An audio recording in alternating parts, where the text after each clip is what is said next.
Hey guys, Rob Skiba here.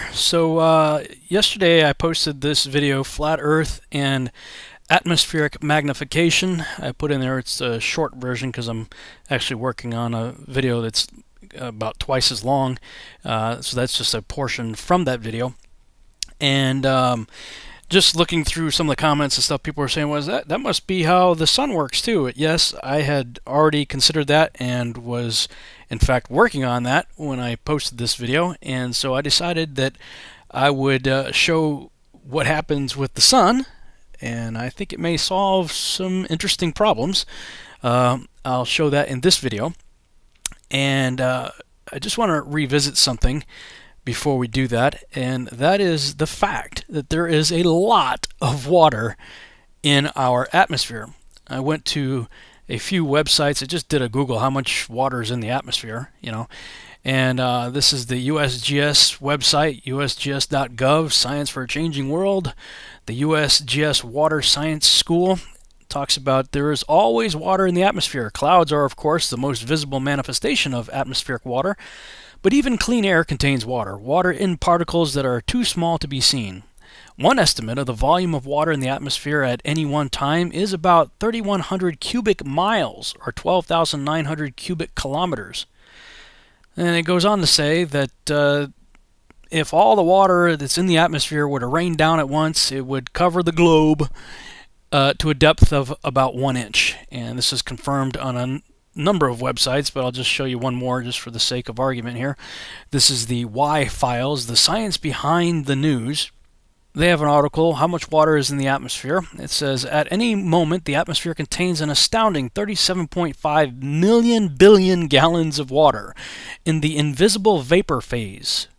This is enough water to cover the entire Earth, land and ocean, with 1 inch of rain. And of course goes on to talk about that as well. So yeah, there's a lot of water in the atmosphere. I think we all kind of just know that, but I don't think we've ever really thought about what that means. And so I was thinking about that in the previous video, and so I'm going to go ahead and play just sort of some highlights from that previous video to set the stage for what I think is going on with the sun and the moon also. Here we go. But I'm thinking if the atmosphere, especially over water, is made up of zillions and zillions of tiny convex drops of water, then collectively perhaps they all combine to make one big convex lens, in which case it would act like a magnifying glass. Okay, so with that in mind, let's look up some websites dealing with the refraction of light. You might see a graphic something like this, showing light bending downward, just like the weatherman guy said. And here's your typical graphic showing how light rays entering some sort of medium, like in this case water, refraction causes the light to bend downward. Now we've all seen pictures of, a pencil or something in a glass of water, and how not only does refraction bend the image downward, it also magnifies it. I'm going to say that again. Water causes refraction, bending the image downward, and magnifies it. So this is important now. So now back to another clip from that previous video. Let's entertain for a moment the completely absurd notion that water is flat and it always seeks its own level. We're looking across a flat plane of water, 46 miles across. Check this image out right here. Now I caught this image shortly after Rick and I returned from our trip across the lake. We grabbed a bite to eat, and then we went out to the beach, and it was still clear out, so we got the camera out and looked 46 miles across the lake to see this right here. This image is extraordinary. Okay, the boat right here, I'm going to guess, is less than a mile away. And I base that because these people walking in front of the camera here are walking across some rocks that sort of jut out and kind of fence in the harbor area, and they are only about a quarter of a mile away from where we were when I shot this. I shot this image from right about here. This is where we were looking across, and this is the area right here where those people were walking. And the boat, as you could tell by the size of the people on the boat, wasn't too much further beyond that. So maybe a half mile to a mile, or at the most, I would say, away from where we were. All right, now when I was headed back to Chicago to catch my flight, I snapped this picture of the Willis Tower. And this is, if you go on Google Earth, this is right about the area right here where I believe I was when I took that picture. Looking across, it's only about 0.6 of a mile. So I'm just a little over a half mile away, and look at the size of the tower as compared to the car that was diagonally in front of me. We were looking at the Willis Tower from this direction right here when we were on the other side of the lake. Now, okay, so let me slide the car over and shrink it down to the appropriate scale beside the boat. Do you see something rather interesting here? This building is significantly magnified. The image on the left shows the size and scale of the building next to a car at 0.6 of a mile away. The image on the right shows the same building and the same car with a boat at 46 miles away. The atmosphere really is acting like a lens. What type of lens? A convex lens or a magnifying glass.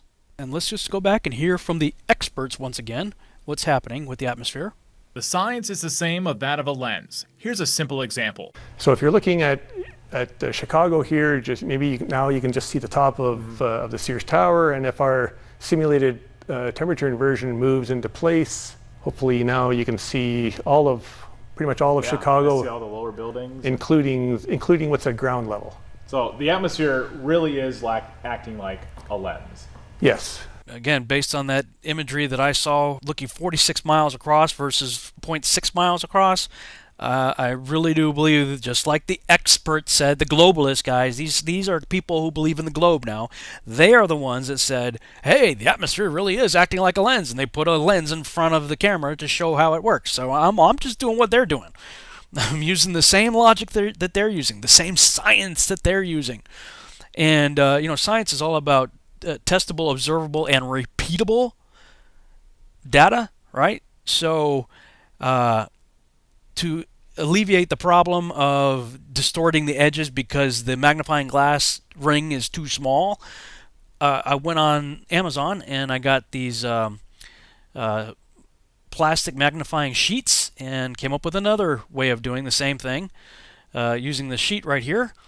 Set the city up, a little cutout of the city, and now I've got the big magnifying glass sheet. Bring the camera right up to the lens. See, that's the normal view of the city. Now let's back up again. The science is the same of that of a lens. Here's a simple example. So if you're looking at Chicago here, The atmosphere really is acting like a lens. yes. Atmosphere really is acting like a lens, and this is how much of the city is missing due to the lensing effect, the magnification of the atmosphere. You're missing a good portion of the city just by pulling my iPhone back on a 3-foot long desk. That's how much I lost of the city. And as with any scientific experiment, you always try to improve upon what you did before.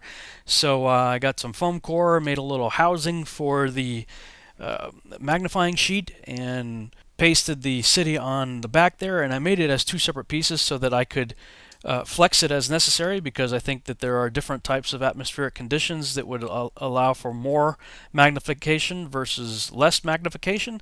So in this scenario you have more magnification, and in this one you have less. And for this one I decided to put the Toronto skyline into my little box here. And let's try it again. Okay, we're all the way up against the glass. Now let's zoom across the lake. And wow, look at that. The lower portions start to disappear. Now let's zoom back in to get a little closer to the one that Captain Baltard was talking about here. And wow, look at this. Here's his image on the right, and here's my image on the left. Missing the lower portions of the city had nothing to do with curvature whatsoever. And this, of course, is my answer to the meme that you've all seen being passed around on Facebook showing the missing part of buildings is absolute proof of the curve. No, not really. But, okay, here's the part I really wanted to show you guys. I was already in the process of modifying my experiment, so here's what I came up with. I've got my magnifying sheet frame, and I created a little stand to paste the sun on it and keep it the same height over the flat surface of a table. So the sun is always going to be parallel with the surface.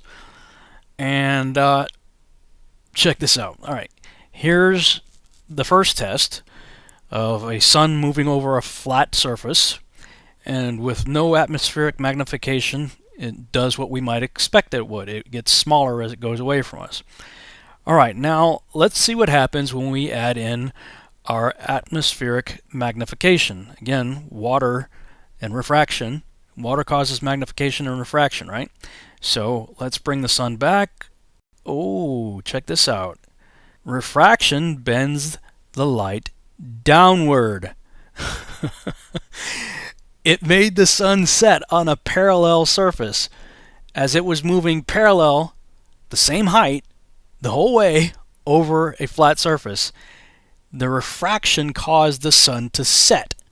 Not only that, well, let's bring in the beginning of that little test, and we see that it maintained pretty much the same size, too. Pretty close.